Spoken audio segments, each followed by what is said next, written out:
ओम शांति। आज 23 जुलाई 2026 की साकार मुरली के मधुर महावाक्यों में बाबा कहते तुम्हें मैसेंजर बनना है और बाबा का संदेश सबको देते चलना है।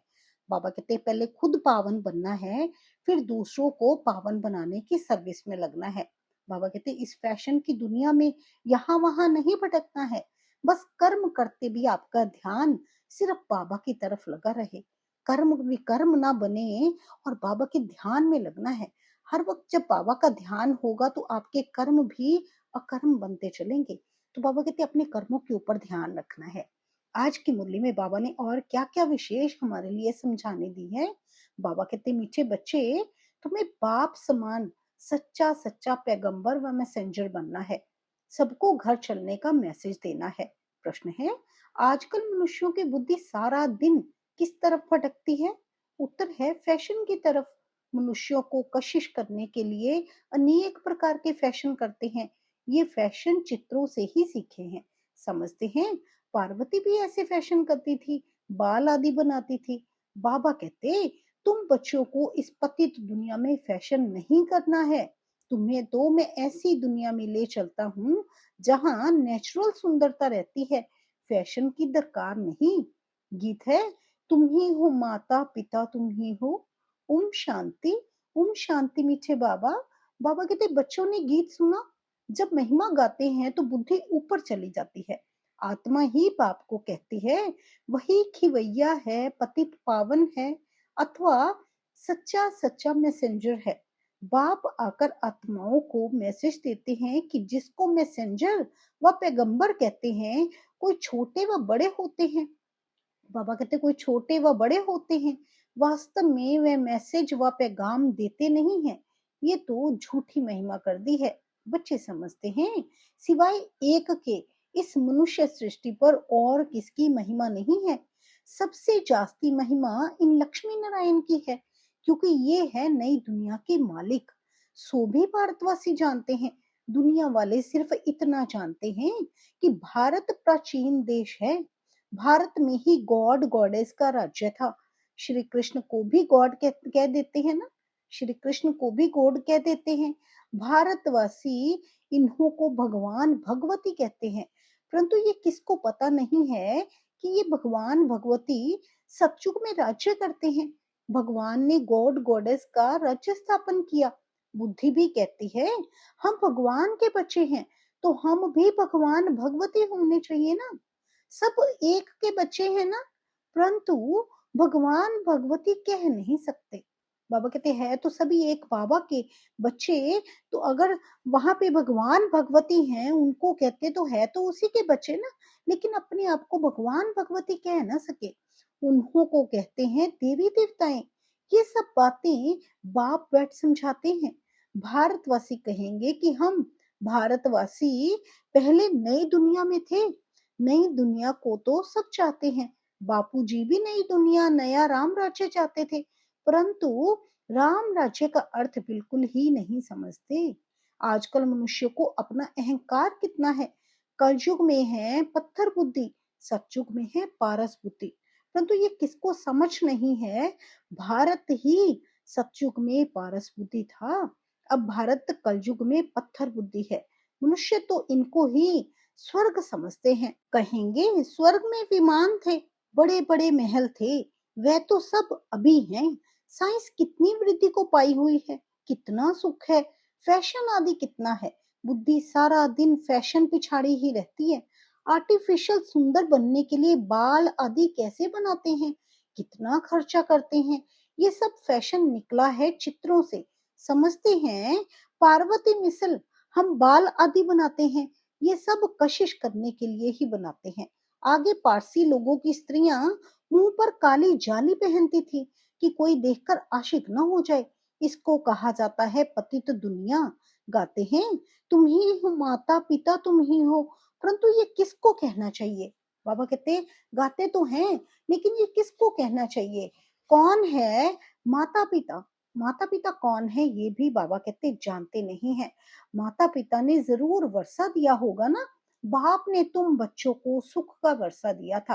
कहते भी हैं बाबा हम तो आप बिगैर और किसी से नहीं सुनेंगे, अभी तुम जानते हो, शिव बाबा की महिमा गाई जाती है।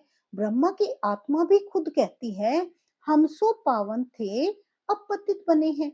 बाबा कहते ब्रह्मा की आत्मा भी खुद कहती है कि हम सो पावन थे, अब पतित बने हैं। बाबा कहते ब्रह्मा के बच्चे भी ऐसे कहेंगे, हम ब्रह्म कुमार कुमारियां सो देवी देवता, फिर 84 जन्मों के अंत में पतित बने हैं। जो नंबर 1 पावन, वे नंबर 1 पतित। जैसे बाप वैसे बच्चे, ये खुद भी कहते हैं। शिव बाबा भी कहते हैं, मैं आता हूँ इनके बहुत जन्मों के अंत में। जो पहले नंबर में पूज्य लक्ष्मी नारायण की डायनेस्टी में थे, अब है संगम। तुम कलयुग में थे, अब संगम योगी बने हो। बाप संगम पर ही आते हैं, ड्रामा अनुसार बच्चे भी वृद्धि को पाते हैं। अब बच्चों को ज्ञान तो मिला है, हम सो देवता थे, फिर क्षत्रिय वैश्य शूद्र बने हैं। सारे चक्र को अच्छी रीति तुम बच्चे जानते हो। ये तो बहुत सहज है, हमने 84 जन्म लिए हैं। कईयों की बुद्धि में ये भी नहीं बैठता है। स्टूडेंट्स में नंबरवार तो होते ही है ना, राइट से लेकर शुरू करते हैं। तो बाबा कहते हैं स्टूडेंट्स में नंबरवार तो होते ही है ना, राइट से लेकर शुरू करते हैं, first class, second class, third class. बच्चियां खुद भी कहती हैं, हमारी थर्ड क्लास बुद्धि है, हम किसको समझा नहीं सकते। दिल तो बहुत होती है परंतु बोल नहीं सकते। बाबा क्या करें? फिर पूछते हैं, बाबा क्या करें? ये हुआ अपने कर्मों का हिसाब किताब। अब बाप कहते हैं, मैं तुमको कर्म अकर्म विकर्म की गति का ज्ञान सुनाता हूँ। कर्म करना है, ये तो तुम बच्चे जानते हो। थर्ड क्लास बुद्धि वाले इन बातों को समझ ना सके। ये है ही रावण राज्य, परंतु ये किसको पता नहीं। रावण राज्य में मनुष्य तो विकर्म ही करेंगे तो नीचे ही गिरेंगे। गुरु किया ही जाता है दुख की दुनिया में। बाबा कहते गुरु कब किया जाता है? जब ये दुख की दुनिया होती है। सदगति के लिए ही गुरु करते हैं कि मुक्ति में ले जाए। वह है निर्वाण धाम, वाणी से परे स्थान। मनुष्य अपने को वानप्रस्थी कहते हैं। वे तो कहने मात्र है, वानप्रस्थियों की भी सभा होती है। सब कुछ मिल्कियत आदि बच्चों को देकर गुरु के पास जाकर बैठते हैं। खान पान आदि तो जरूर बच्चे ही देंगे। बाबा कहते जाकर बैठ तो जाते हैं गुरुओं के पास, लेकिन खान पान आदि तो जरूर बच्चे ही देंगे ना। परंतु वानप्रस्थ का अर्थ कोई भी नहीं समझते हैं। किसी की बुद्धि में ये नहीं आता कि हमको निर्वाण धाम में जाना है, अपने घर में जाना है। वे कोई घर नहीं समझते। बाबा कहते वे कोई अपने घर को नहीं समझते हैं, क्योंकि उनको तो ज्ञान ही नहीं है। वे तो समझते हैं ज्योति ज्योत में समा जाएंगे। निर्वाण धाम तो रहने का स्थान है। आगे 60 वर्ष के बाद वानप्रस्थ लेते थे, ये जैसे कि कायदा था। अभी भी ऐसे करते हैं। अब तुम समझा सकते हो कि वाणी से परे तो कोई जा नहीं सकते। इसके लिए तो बाप को ही बुलाते हैं कि हे पतित पावन बाबा, आओ हमको पावन बनाकर घर ले चलो। मुक्ति धाम में आत्माओं का घर है। तुम बच्चों को सत्युग के लिए भी समझाया है। वहां कौन रहते हैं, कैसी वृद्धि होती है, आदमशुमारी का भी किसको पता नहीं है। राम राज्य में आदमशुमारी कितनी होगी, बच्चे आदि कैसे जन्म लेंगे, कुछ भी नहीं समझते हैं। कोई भी विद्वान आचार्य पंडित नहीं जो इस ड्रामा के चक्र को कोई समझा सके। 84 लाख का चक्र हो कैसे सकता है? बाबा कहते 84 लाख का चक्र कैसे हो सकता है? कितनी रॉन्ग बातें हैं, बिल्कुल सूत ही मूंझा हुआ है। बाप समझाते हैं, अभी तुम जानते हो बाप ने कर्म अकर्म विकर्म का सारा राज समझाया है।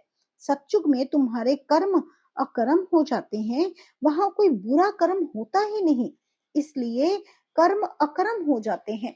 यहाँ मनुष्य जो भी कर्म करते हैं वह विकर्म हो जाते हैं। तो बाबा कहते यहाँ पर तो मनुष्य जो भी कर्म करते हैं विकर्म हो जाते हैं, तो अपने कर्मों पर खास ध्यान देना है। हम कहीं हर कर्म को विकर्म में तो नहीं कर रहे ना, कोई भी हम अपना विकर्म तो नहीं बना रहे। मना कोई भी कार्य कर रहे हैं बीच में अपनी मंशा हमारी गलत है तो विकर्म ही बनता जाएगा। हर कार्य कोई भी करे तो बाबा की याद में करें। जैसे बाबा ने कल भी मुरली में बताया ना, कोई भी काम आप कर रहे हैं तो जो भी कर रहे हैं वो बहुत अच्छा होगा, बहुत अच्छा बनेगा जब आप उसको बाबा की याद में करेंगे। तो इसलिए बाबा कहते हैं विक्रम नहीं बनाने हैं, क्योंकि ध्यान जब बाबा की तरफ होगा तो कम से कम उस टाइम के लिए विकर्मों से बच जाएंगे। आगे बाबा कहते हैं, अभी तुम बच्चे जानते हो हम छोटे बड़े सबकी सारी दुनिया की वानप्रस्थ अवस्था है, सब वाणी से परे जाने वाले हैं। कहते हैं, हे पतित पावन आओ, हमको आकर पतित से पावन बनाओ। परंतु जब तक पावन नई दुनिया नहीं है, यहाँ पतित दुनिया में पावन तो कोई रह ना सके। ये जो भी पतित दुनिया है सब खत्म हो जानी है। तुम जानते हो हमको फिर नई दुनिया में जाना है। कैसे जाएंगे, ये सारी नॉलेज है। ये है नई नॉलेज, नई दुनिया, अमर लोक व पावन दुनिया के लिए। तुम अभी संगम पर बैठे हो, ये भी जानते हो दूसरे जो भी मनुष्य हैं ब्राह्मण नहीं है, वे कलयुग में हैं। हम सब संगम पर हैं, जा रहे हैं सतयुग में। बरोबर ये संगम युग है। वे तो है ही स्वर्ग, उनको संगम नहीं कहा जाता। संगम है अभी, ये संगम युग सबसे छोटा है। इसको लीप युग कहा जाता है, जिसमें मनुष्य पाप आत्मा से धर्म आत्मा बनते हैं, इसलिए इसको धर्माऊ युग कहा जाता है। कलयुग में सभी मनुष्य अधर्मी हैं, वहां तो सभी धर्मात्मा होते हैं। भक्ति मार्ग का कितना बड़ा प्रभाव है। ऐसी पत्थर की मूर्तियां बनाते हैं जो देखने से ही दिल खुश हो जाए। वह है पत्थर पूजा। शिव के मंदिर में कितना दूर दूर जाते हैं पूजा के लिए। शिव का चित्र तो घर में भी रख सकते हैं, फिर इतना दूर दूर क्यों भटकना चाहिए। ये ज्ञान अब बुद्धि में आया है। अब तुम्हारी आंख खुली है, बुद्धि के कपाट खुले हैं।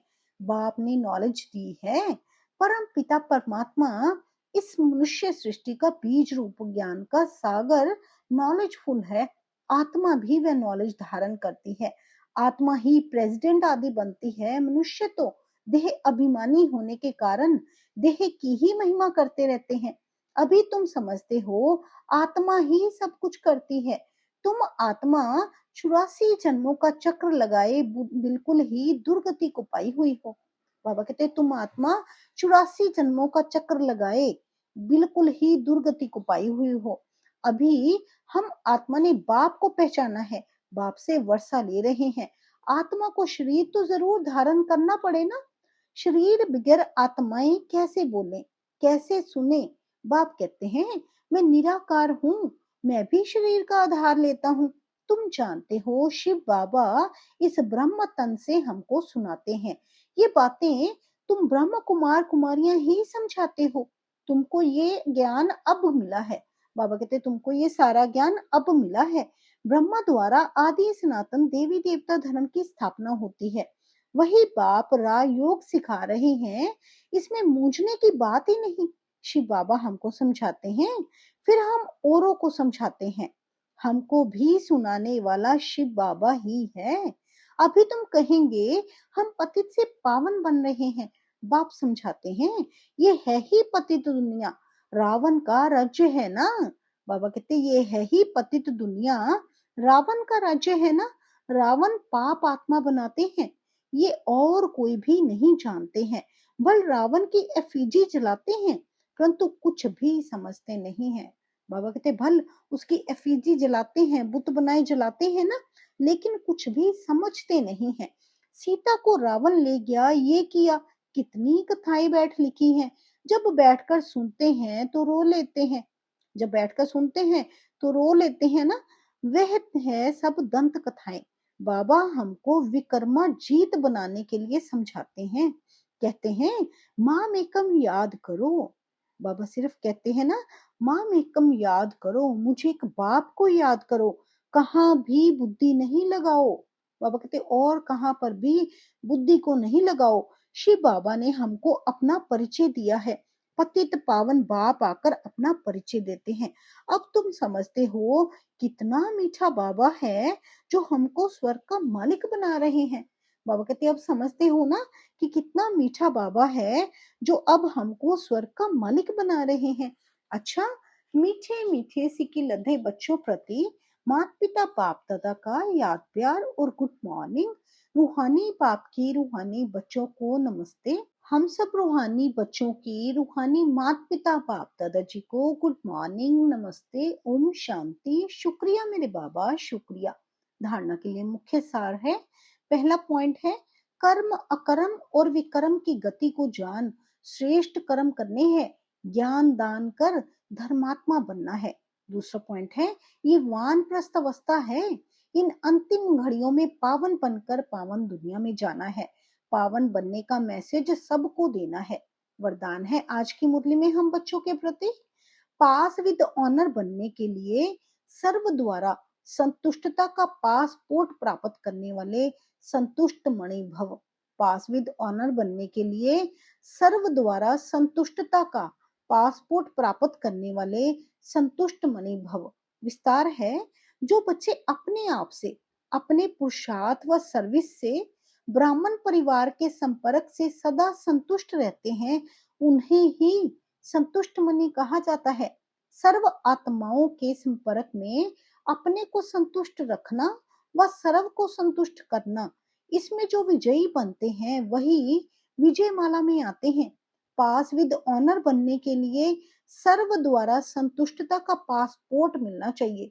ये पासपोर्ट लेने के सिर्फ सहन करने व समाने की शक्ति धारण करो। बाबा कहते हैं ये पासपोर्ट लेने के लिए सिर्फ सहन करने व समाने की शक्ति को धारण करो। स्लोगन है, रहम दिल बन सेवा द्वारा निराश और थकी हुई आत्माओं को सहारा दो। रहम दिल बन सेवा द्वारा निराश और थकी हुई आत्माओं को सहारा दो। अव्यक्त इशारे हैं, ज्वाला स्वरूप स्थिति में रहे शक्तिशाली याद का अनुभव करो। विस्तार है, पावरफुल याद के लिए सच्चे दिल का प्यार चाहिए। सच्चे दिल वाले सेकंड में बिंदु बन बिंदु स्वरूप बाप को याद कर सकते हैं। सच्चे दिल वाले सच्चे साहिब को राजी करने के लिए कारण बाप की विशेष दुआएं प्राप्त करते हैं, जिसे सहज ही एक संकल्प में स्थित हो ज्वाला रूप को याद का अनुभव कर सकते हैं। पावरफुल वाइब्रेशन फैला सकते हैं। सच्चाई की शक्ति के कारण दिमाग भी समय पर युक्ति युक्त यथार्थ कार्य कराता है। कोई भी उल्टा कार्य हो नहीं सकता। बाबा कहते अगर सच्चाई की शक्ति के साथ कार्य करते हैं तो बाबा कहते कोई भी उल्टा कार्य फिर हो नहीं सकता, क्योंकि बाबा की याद में सच्चे बनकर कार्य करते हैं। तो बाबा तो कहते हैं ना, सच्चे दिल वाले पर तो साहिब भी राजी होते हैं। तो साहिब शिव बाबा जिस पर राजी हैं तो उसके साथ कभी कुछ गलत हो ही नहीं सकता। इसलिए हर पल बस बाबा की याद में रहना है और एक बाबा को याद करते रहना है। कोई भी कार्य करते बस बाबा की याद साथ में बनी रहेगी तो हर कार्य संभव होता जाएगा और सफलता मिलती जाएगी। अच्छा जी, शुक्रिया मेरे बाबा, शुक्रिया रोज मुरलियों में इतनी समझाने देने के लिए। बाबा आपका बहुत बहुत शुक्रिया। ओम शांति, ओम शांति।